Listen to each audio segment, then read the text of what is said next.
প্রায় এক যুগের বেশি সময় ধরে ফ্রান্স জাতীয় দলের কোচের দায়িত্ব সামলাচ্ছেন দিদিয়ের দেশম।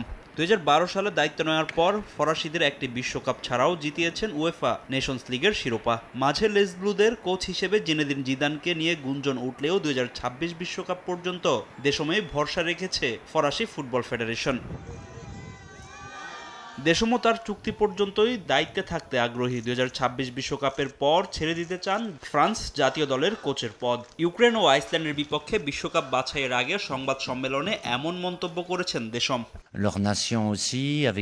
আপনারা যদি আমাকে জিজ্ঞেস করেন 2026 সালের সেপ্টেম্বরে আমি কোথায় থাকব, এই প্রশ্নের উত্তর আমি এখন দিতে পারবো না। তবে এটা নিশ্চিত করে বলতে পারি, ফ্রান্সের জাতীয় দলের সঙ্গে তখন আমি আর থাকছি না, হয়তো অন্য কোথাও থাকবো।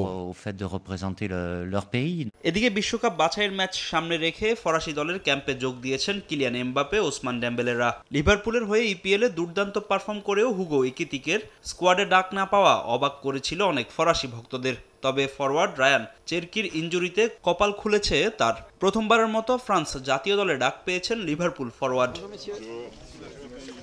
ইউক্রেনের বিপক্ষে বিশ্বকাপ বাছাইয়ের প্রথম ম্যাচে পূর্ণ 3 পয়েন্ট চাই দিদিয়ের দেশমের। অনুশীলনে ফ্রান্স অধিনায়ককে তেমনই নির্দেশনা দিলেন ফরাসি কোচ। দলের সঙ্গে মানিয়ে নিয়েছেন প্রথমবারের মতো ডাক পাওয়া দুই ফরওয়ার্ড আকিউস ও একিতিকে। ফ্রান্সের জাতীয় দলে প্রথমবারের মতো অভিষেক হওয়ার অপেক্ষায় তারা। আগামী 6 সেপ্টেম্বর 2026 বিশ্বকাপ বাছাইয়ের প্রথম ম্যাচে ইউক্রেনের মুখোমুখি হবে ফ্রান্স। বিশ্বকাপ বাছাইয়ের ম্যাচ সামনে রেখে অনুশীলন করেছে ইউরো চ্যাম্পিয়ন স্পেনও। ইনজুরি কাটিয়ে লম্বা সময় পর লা রোহা শিবিরে ফিরেছেন দানি কারভাহাল ও রদ্রি। তবে প্রথম দিনের অনুশীলনেই দুশ্চিন্তায় পড়েছেন স্পেন বস লুই দে লা ফুয়েন্তে। হ্যামস্ট্রিংয়ের ইনজুরিতে দল থেকে ছিটকে গেছেন পিএসজি মিডফিল্ডার ফ্যাবিয়ান রুইজ। বিশ্বকাপ বাছাইয়ের প্রথম ম্যাচে স্পেনের প্রতিপক্ষ বুলগেরিয়া। ফাহিম ইসলাম, সময় সংবাদ।